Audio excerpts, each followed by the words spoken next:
Jacob Lampkin. He's a professional basketball player. He played all around the world. He's from America. He will give you guys a little bit about himself, but I'm just introducing my boy. Yes, I met him in Melbourne, Australia, and we've been good friends ever since then.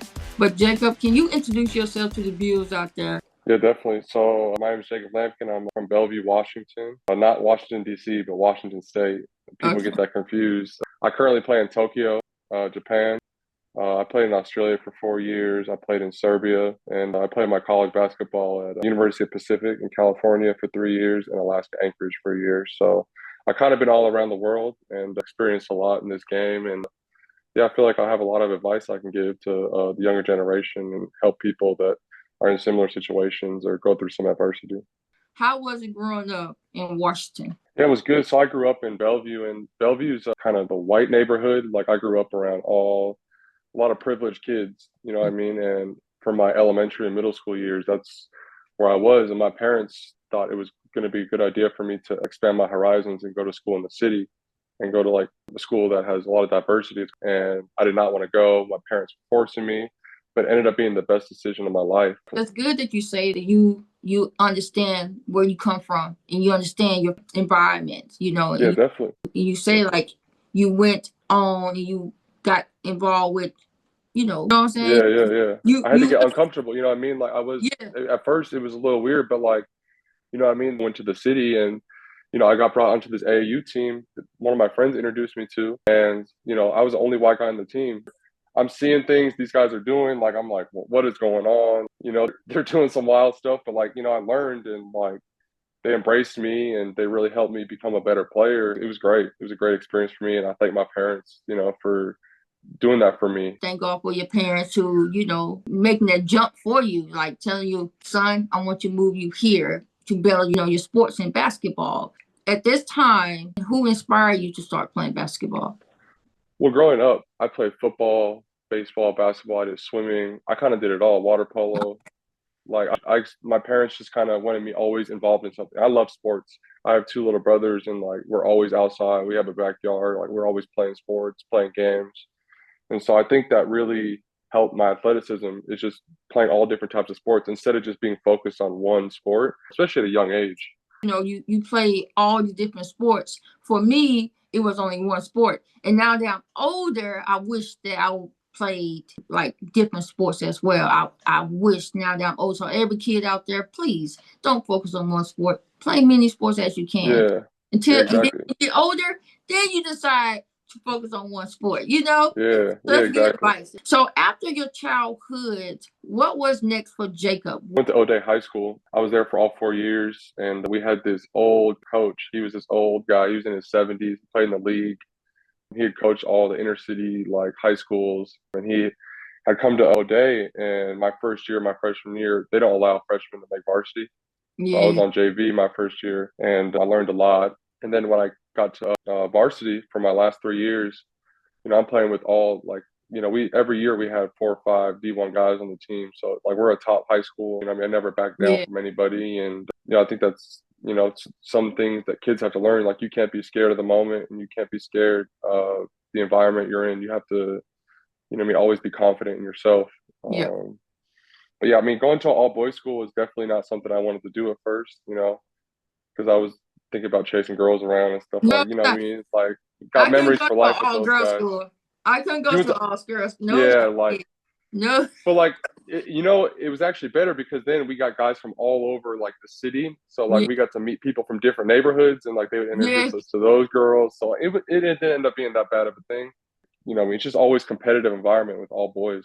And I would say I'm a really big competitor. That's important in our business, being basketball. Like you got to be competitive and you got to want to be better every day. So yeah, just being in that environment was great. How was your coach?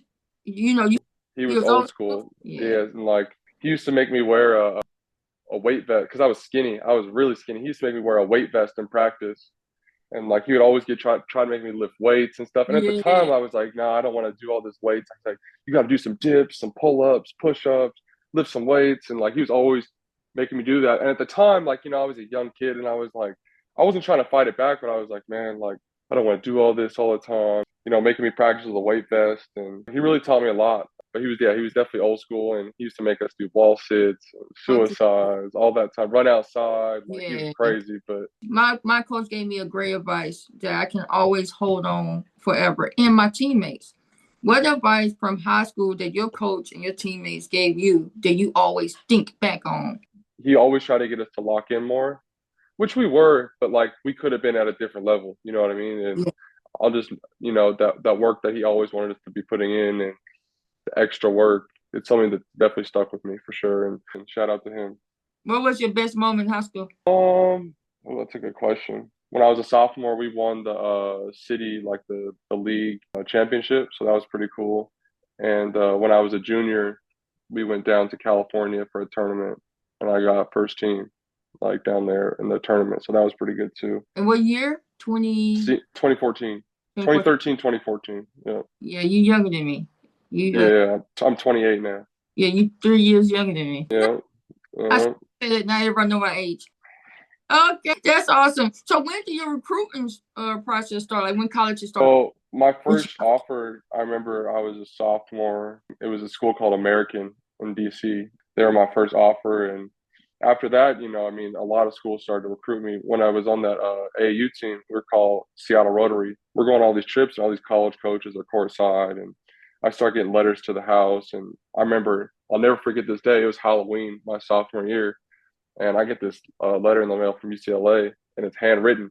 I'm like, I'm going to UCLA. You know what I mean? Like, I thought I Wow. was, yeah, I bought a sweatshirt and everything. It was like my dream school after that, but it didn't work out like that. But I had a lot of schools interested, and it came down to University of Portland, Cal Poly, and Pacific were my top three, and I chose Pacific because they had just joined the West Coast Conference with Gonzaga, BYU, St. Mary's, top schools, High and I wanted school. that competition, and so yeah, I decided to go there. Made a decision, right? Yeah, What was the biggest like transformation from high school to college? I mean, I would really non-basketball wise, I would say just living on my own. Like Yeah. I get thrown in the dorm and it's co-ed. There's 300 people in my building, and like it's just like there's stuff going on every night.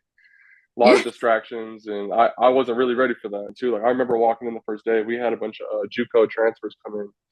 I'm like, damn, these guys are big. Like, Yeah. I was some skinny freshman. Like, I was 6'9", like 200 pounds. Like, I'm skinny, and these Yeah. guys are, built. And I'm like, damn, like, I got to get bigger. Yeah, I agree. I was just about to say that as well. Like, back in our day, we didn't take weight room serious. We didn't. Because we were more as run, run, run, go, go, go. Yeah. They put us on that weight room tough. It was Oh, like yeah, every yeah. day. It was like 3 days out the week for me in my college. I went to JUCO, of course, but I can imagine what D1 put you guys through, you Yeah, know. I gained 20 pounds my freshman year. So how do you mentally and physically get ready? Like how you prepare yourself? I mean, I would say just like I practice hard. I got in the Okay. weight room more, and like I was always skilled and always understood the game really well just because I played a lot. And I just had a good relationship with the guys on the team and my coaches, and I was a really good listener and watched film and stuff like that. So when you're a freshman, like just go out there and play hard, like go get rebounds, play defense, and just do the little things because as a freshman, most likely you're not going to be the guy. 100% agree with that. Like you just said, as a freshman, you just go in there and play your role and do whatever your coaches and your teammates, of course, the seniors and juniors ask for you to do. Yeah. So how did you like mentally deal with and emotionally and physically? Because number one, you away from home, and this your first. Yeah, yeah. But how do you deal with being a student athlete as well? Like, because that's a Yeah, lot that to was one. yeah, definitely. I mean, you got class in the morning and then Yeah, you got to go to practice and then you got to go to weights or then you got to go back to class and then you got to go back for study hall. Like it's a lot. yeah, it's a Like lot. being a college athlete is really like a full-time job. You're really earning that scholarship. You really are. So you're busy pretty much from 9 to sometimes 9 o'clock at night. I was staying up too late. Having Yeah, fun in the dorms. Like yeah, it was like I said, I wasn't really ready for that aspect. And looking back, like I think I had a little bit too many distractions. But no, I we really always enjoyed gonna my look college back. experience. So We always look yeah, back and say, yeah, yeah. yeah, yeah, So yeah. do you stay 'Cause- here? Do you stay at the school for your whole So 3 years? we had three coaches in 3 years. That's a new system every year. That's and Yeah. they want to bring their own guys in. So my school actually had NCAA violations. We had coaches that were helping players with classes and taking them for them online. That's And D1. yeah, we just got caught. What really got us caught was one of our coaches. He started sleeping around with the athletes, and they just, yeah, they told on him, and they started an investigation, and then it just all came out after that. My junior year, we had an NBA guy come in. His name's Damon Stoudemire, Mighty Mouse. He was one that pushed me more than any probably coach has. It was good and bad for me. He really challenged me because I was a starter most of my sophomore year. He came in and he didn't start me. He was playing me low minutes, and I thought I was playing well, but he was always on my ass, like saying I wasn't working hard enough. And I eventually earned that starting spot, but he really challenged me. I finally started to get my groove, Yeah. and I broke my foot, and that changed Ooh. everything for me. When you hurt your foot, what was going through your mind at that time? I remember I found out I was crying. I was like, all the adversity I gone through all year, I wasn't playing. I would play 20 minutes one game, then I'd play six, then I'd play, I mean, it's just up and down. And then all of a sudden, I get into a groove. I go off for 18 against Gonzaga. Then we play against St. Mary's. We're on ESPN, and like I break my foot, I go down. They told me in the exit meeting, he was like, "Look, like I know you're injured right now. I like the way you played this year. I don't know what your role is going to be going forward with this team." It lit a fire under me. Like I was like, I got to get back right. Like, and I was just motivated. I was like, all right, I'm getting out of here. I'm getting out of this school. I'm about to go prove them that they're making a wrong decision by telling me this. What was going through your head mentally, physically, and emotionally? Because injuries is not, it take a whole control, Yeah. mentally.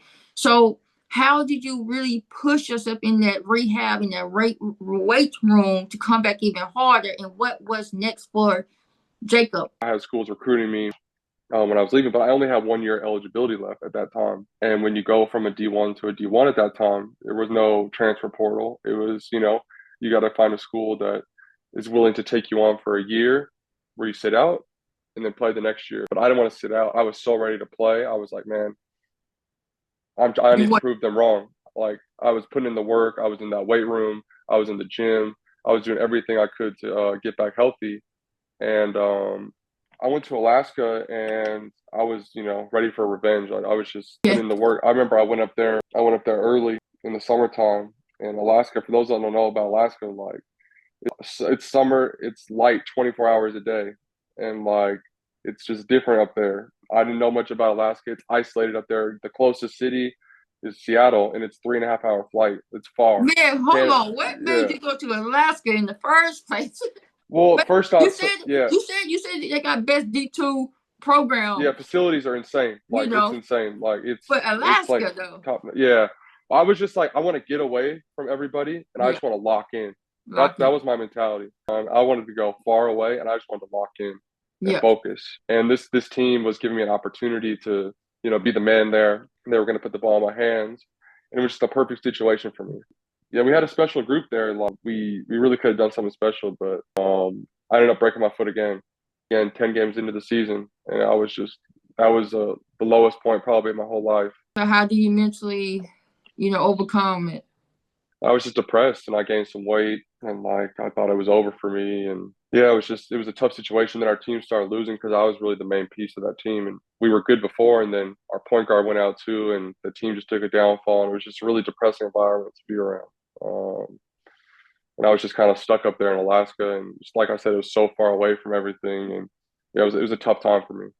When it came about that you decided just to go play overseas, like after you broke your So foot, yeah, yeah. where After I this broke happened? my foot the second time, I that summer after my 5th year, I was up in Alaska working out and stuff. And then I went back to Seattle. I went home for the summer, and I hired this agent, and he had EuroLeague guys, top European league guys, and so I was in the gym with them all summer, 5 days a week. By the time August, September rolls around, everyone's getting signed. And I'm like, what's going on? Yeah, These seasons are starting. I'm not signed.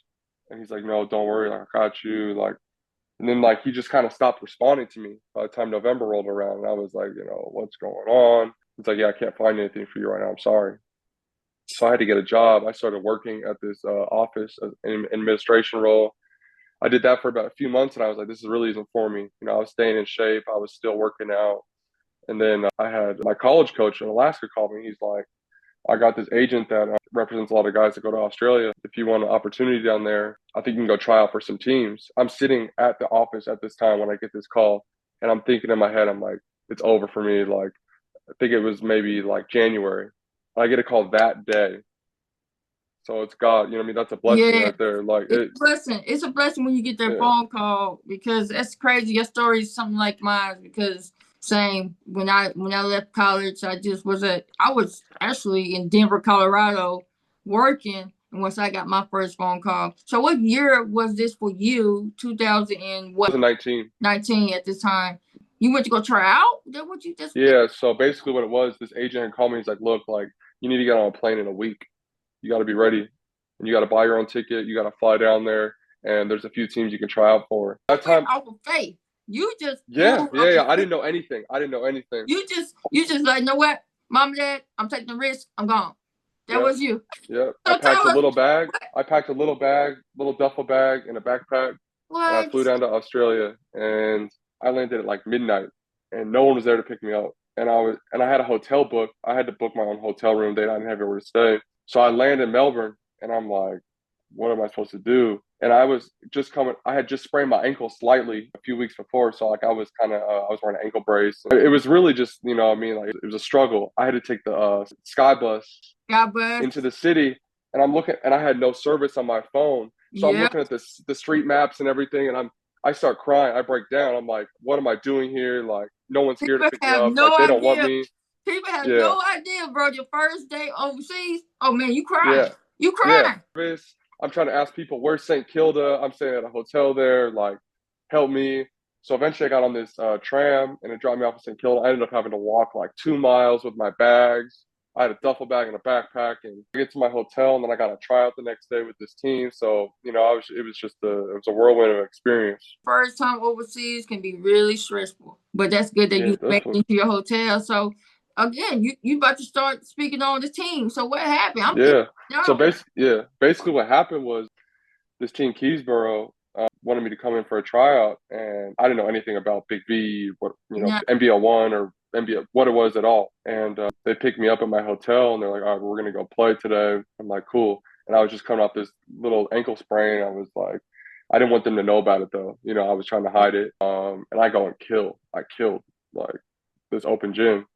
And the agent calls me. He's like, "Hey, well, you know, you got a few other teams that want you to come and just try out." And I was like, "Look, if they're going to offer me, I'll sign right now." So they sent me the offer, and I signed right away. And I was making $200 Australian a week. That's nothing. have to see people know about those. I mean, Yeah, anything. I just need an yeah, opportunity, please. And so yeah. I was in that hotel for another 2 nights, and then they moved me into this house with this host family. So I was staying with them, and we had the whole preseason and stuff like that. They were taking me to NBL games. Like I opened my eyes to a lot of things down there. I was Yeah. like, wow, there's a lot of opportunities down here. And that's when me and Australia is such a cool place to be too. cool place. And that's the year me and Jacob met in 2019. I was playing for another team, Big V. He was Yeah, for Keysborough, Big V, and we we connected. worked at camp. RV, our bar RV Yeah, camp. Shout out to RV. He's a good guy. And that's how we connect, me and Jacob. And ever since then, we just been moving. And you was at Keysborough for how many seasons? yeah. I was 20, and then we were in preseason, and we went to go to Ballarat for a tournament, and it's first week of March, and then we get back. First week of season's about to happen, and then the season's canceled COVID because of hit. COVID. And I'm like, this is my luck. Well, they're like, we're gonna keep you here. I was living with this host family, which I got to speak on them. They were great to me. Like they showed me so much love. They had 2 kids living at the house, and they were, you know, cooking meals for me and always showing me love. And it was a great experience there. A few months go on, and then the season's officially canceled. So like, look, you can go back to America, or we're willing to keep you here and let you stay. And I was like, you don't have to. You know, I'm staying. Like I'm not letting this opportunity slip. If I go back home, it's over for me. As you Yeah. know, Melbourne was crazy with the rules. It was Melbourne was strict. crazy. That's another topic for another day. Melbourne, Colorado. Man, I'm looking at you guys in the eyes. It was crazy. We couldn't it do was nothing. anything. And the family I was staying with was strict, and you know I didn't want to break the rules because they were, Yeah. you know, letting me stay in their house. So I was like, I'll follow the rules. Like it's all good. So I was just trying to stay in shape, and that's when I really locked in too. Like I was like, you know, there's nothing going on, and Dude, I have this list. I still have it to this day. I was doing push-ups, pull-ups, dips, all this in my room, no equipment. I made these milk jugs as water or as weights because they didn't have any equipment at the house. I was just doing anything I could just to stay in shape and get ready for the next season because they were like, look, we'll keep you out here and sign you for next season. So I did that. But then before next season rolls around, I was living with this family for 10 months. And I was like, I need to get out of here. Like, I need to be in there. So I ended up getting my own apartment in Mentone, Melbourne. Yeah, Mentone, right by the beach. And that was lovely. And then I locked in for that season and I was killing for Keezy. I was averaging, what, 20 and 15 or whatever it was. And we were Yeah, 19 and 0. finals this year. This is 2021. No, 21. We went 19 and 0, and then they canceled the season. I remember that. I got MVP, the like player of the month, 3 months in a row. Our team was undefeated, killing it, and then season got canceled again. I'm like, what is my luck? You know what I mean? Every year there's something. But you overcome it. So after you went 19-0, I remember that season. I remember I was gonna come watch your grand final because that's the year that I was coaching my boys and we was going undefeated and we was in the grand final. They canceled it. So that was like, but for you, it was really like, because every year was something for you. So after 21, of course, that season was done. Did you stay in Melbourne or what was? Yeah, so I did. So I was like, I'm not leaving. And there were still rules like, if you leave the country, you can't come back in. So I was like, my opportunities are here right now. Got an opportunity. I went to an open gym with an NBL team, Southeast Melbourne Phoenix. And I was the best player in that gym. I was killing. And so they're like, look, like you can be a practice player for us right now. We don't have a job for you. Like obviously their imports are high level. I was going to practice with the NBL team every day for 5 months. And that got me so much better just being around that environment. Yeah. I was with the team every day and they weren't even paying me. I was just there free. They were giving me breakfast and lunch and then they gave me a membership to a gym. And then I was working night shift at the gym and Danadong, and that was great for me, great for my growth.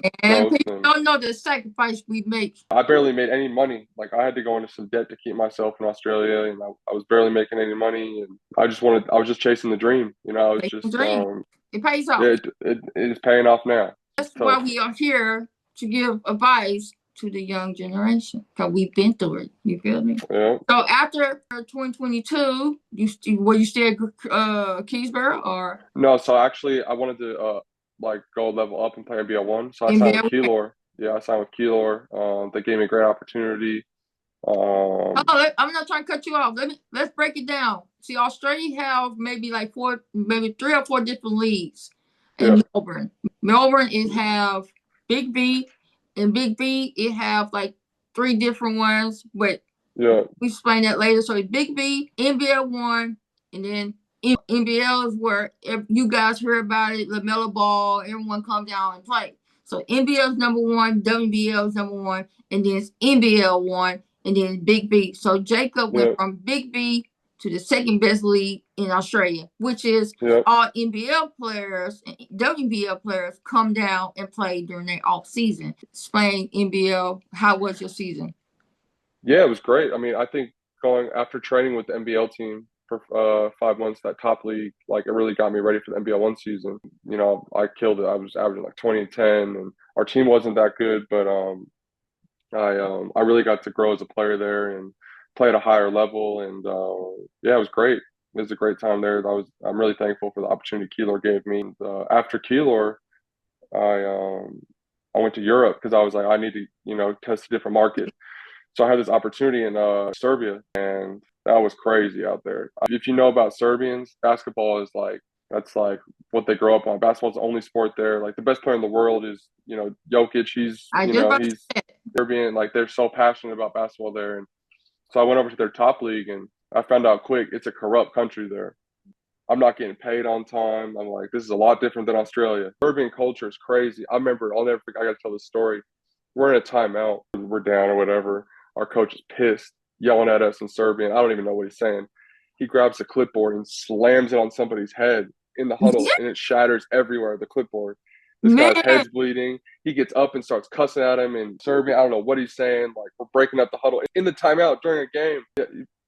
We would have had to fight. Bro, you'll have to tell me because my Europe experience in Cyprus, it was crazy. It was something like that. It was a fight breakout in Europe. That's Europe basketball. Welcome to Europe basketball. Still from Australia. Yeah, eventually I was like, all right, I got to get out of here. So I was there for 4.5 months. Yeah, you left. You did. I was out. And I had, so backtrack a little bit, I had met a girl in Australia who is now my wife, Caitlin, and I brought her to Serbia with me. So having her out there was great. After you and your fiance left there, where did you guys came back to Australia? Yeah, we came back to Australia because I was like, all right, I got to get back to Australia. I can't do this Europe stuff. So I went and signed to Mount Gambier in South Australia. I got hurt during that year. I missed a few weeks and I came back and I probably wasn't 100%. But I played the rest of the season. Yeah, we almost won it at Mount Gambier. Your story is so amazing. You left Australia once again, where you are now. I got a call from this team in Japan to come out here and they offered me more money than I had ever, seen playing. I'll take it. And it was in Tokyo. It's a great league out here, and my dream was to always come to Japan. I always wanted to. That's So the way it crazy. worked out was one of my best friends I grew up with back in Bellevue. He's half Japanese, and he plays out here. And he put me on with his GM, and they basically didn't know anything about me. They just kind of like, all right, well, we'll sign you. So I ended up having to leave in a week after the Australian season to go to Japan. And I have seen you since. And what year was this? Yeah, I have not this seen you. was 23. I have not seen Yeah. Jake since. In my first year, I killed it.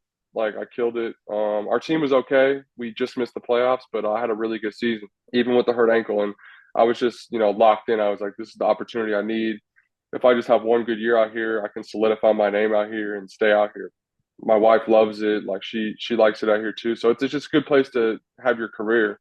That this team is supporting me and paying me what I'm worth, and so it's And that's what yeah. that's a good thing you said, it paying you where you work. How is international compared to American basketball? I'd say overseas is a much more team game. There's not the athleticism Yeah, factor there. I mean, you have it with imports, but overseas people aren't as athletic as Americans. exactly. And Americans have more of a one-on-one game. But overseas, you got to play as a team to win for the most part. Yeah, it's just a different game out here. See, it's different games. In Australia, NBL, the top league, you can have 3 imports. Yeah, NBL, and they can all play together. you all can play together. In Japan, only 2 can play together, but you can have 3 imports Yeah, and correct. national players. And then in Australia, in NBL 1, you can have 2 imports and they can play together. See, you got to adjust. What was the biggest adjustment from America to Australia to Japan? What was the biggest? Yeah, I would say just acclimating to the cultures here, Australia and Japan, and you really got to embrace the culture, and they'll love you. Like you really have to. It's different. It's different in the States, and Australia's different here. And if you really embrace their culture and show that you love being there, and you hang out with your teammates, and you're a good person, like it can take you a long ways. Yeah, Just being a good person and showing that you're putting the work in. That's what they want to see. They're bringing you over here and they're paying you and they're putting you up in a place to help their club and their team grow. And if you can do that and be a good person while you're doing it, then your opportunities will be limitless. You know what I mean?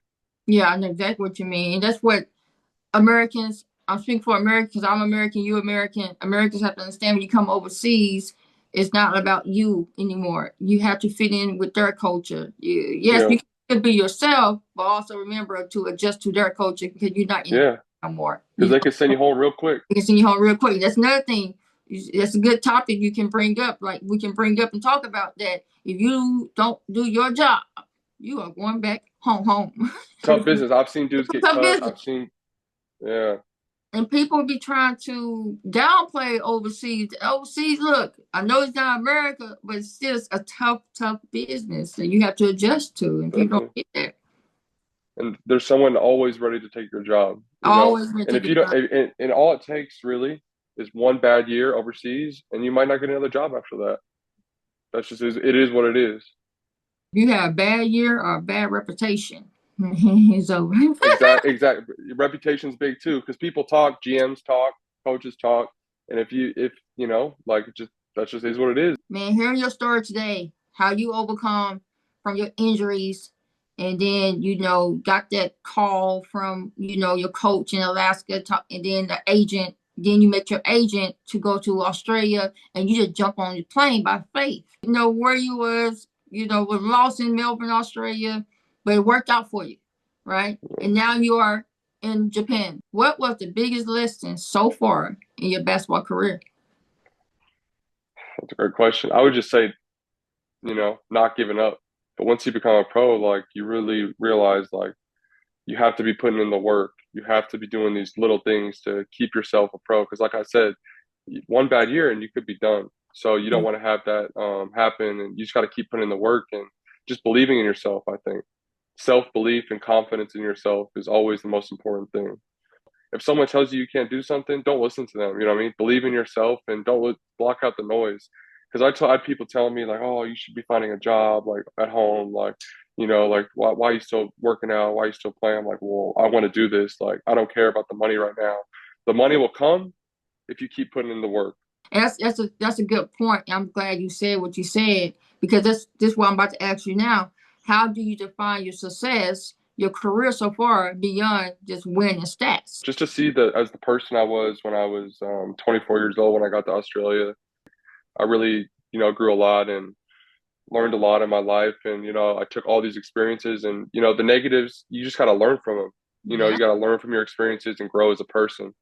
And I have a really good support system around me. My parents are always supporting me, my brothers, and my now wife. Like she understands this path I'm on, and she supports me. And just having people around you that support you. that's so good advice. So what's next for Jacob? I know you play in Japan right now, Tokyo, which is very Yeah, awesome. Oh, it's beautiful out there. yeah, What do you see yourself long term in basketball? See, for me, you know, I'm heading to, after career. You know what I'm saying? So I yeah, have to focus after career. For you, you're still young. You're still going. yeah, You got yourself stable. Like you said, every professional basketball player just want to be stable, you know. yeah, But yeah, it's going to come a time that basketball going to be finished. And for all the young generation out there, sports will end. But for Jacob, as of right now, you still got years, but what is your plan, your mindset right now after basketball, long term? yeah. To be 100% honest with you, I don't really know. I'm so locked in right Yeah. now on what I'm doing here. If I can play 7, 8, 9, 10 more years, I'll do it. I'll probably get into coaching one day, back in Australia or in the States, wherever it may be. Yeah, Just enjoy right now. Best advice, yeah, just yeah. I'm enjoy. enjoying the moment. I'm not trying to think too far ahead, but there is a time, obviously, like you just said, when it's going to stop, and you got to be ready for that and do the right things now so you can be comfortable after playing. So I always want to be around the game. Yeah. Man. That's probably what I want to be doing after basketball, just because I love it so much and just get back to the youth. Yeah. It's just good that you said give back to youth. What advice would you give to youth that want to play college and professional basketball or football or any sport? What Yeah. advice would you give them? I would say just take that leap of faith. Like if you love a sport and you love playing, take a leap of faith. And, there's only so many opportunities you're going to get in your lifetime, and taking that opportunity. That's some good advice to all the young people out there that's watching today. Jacob gave you good advice. He's American. He played D1 basketball, and now he's playing professional basketball as of today. But one thing I want to ask you, what's one thing about your journey that most people don't know? Well, probably that story I told you in Melbourne. I landed that first night and I had no service. I'm telling you, I broke down. Like I was like, what am I doing here? I need to go home. Like this is Man, really something I don't know where I am. Like this is crazy. Just the work I was putting in and the goals I have for myself to keep playing and aspirations I had just kept me going. so good to hear from you, Jacob. And just being away from home, a lot of people don't understand for, us professional basketball players, we miss our family as much as, Miss a lot of anyone holidays. miss a lot of holidays. But we talk to our family every day. I know you do. I talk Yeah, to mine every yeah, day. So we sacrificing, but we are enjoying our life, because you only get one, and not to look back and be like, dang, I'm just a kid from Texas, or I'm just a kid from Washington. It's yeah, amazing feeling when you walk out and you smell Japan, Tokyo air. You know what I'm saying? Like yeah, yeah. it's a amazing feeling. Just traveling in general, like has been like the greatest education I could ever get. I would have never met you, or I mean, certain relationships I built overseas, like I would have never met these people. And just getting out of your, like I said, getting out of your comfort zone and going new places and Come on. trying new things, new food, new adventures. Like my wife is Australian. I never would have thought I'd be with an Australian, Yeah, person, but like here I am, and here I'm we with are. her for life now. So it's Man, shout out to your wife, by the way. yeah, yeah, definitely, definitely. Any final things you want to say to the people out there? No, I just appreciate, for having me on and, give me a chance to tell my story. And, not many people know about it. And I got a lot going on. And eventually I want to write a book, I think, about my life and all the adversity I've been through and this path. And, and a lot of people in my situation, like you and other overseas basketball players, like, they got a lot of stories to tell. And yeah, I'm just happy you have me on. And, I really see what you're doing down there coaching, and like, it's inspiring. And so keep doing what you're doing. And like I said, I appreciate you having me on. Now I appreciate you, brother, for coming on and sharing your story, because it's not the last time we're gonna see you. We got to get on here and talk more about Yeah, I got what we stories for been days. through. We got story for days. Listen, this not the last time you will hear from Jacob, and I'm so thankful to hear your overcome story. You overcome so much, 2 injuries, and then you never gave up. Like you said, tell the kids, believe in yourself and jump out of faith. You said it and you did it. So Yeah, why not yeah. take advice from someone who done it and is living it? Thank you for coming on board. I really appreciate you, brother. And like I said, it's not the last time we'll see you. I Appreciate it. appreciate you. Thank you for having me. Thank you, bro.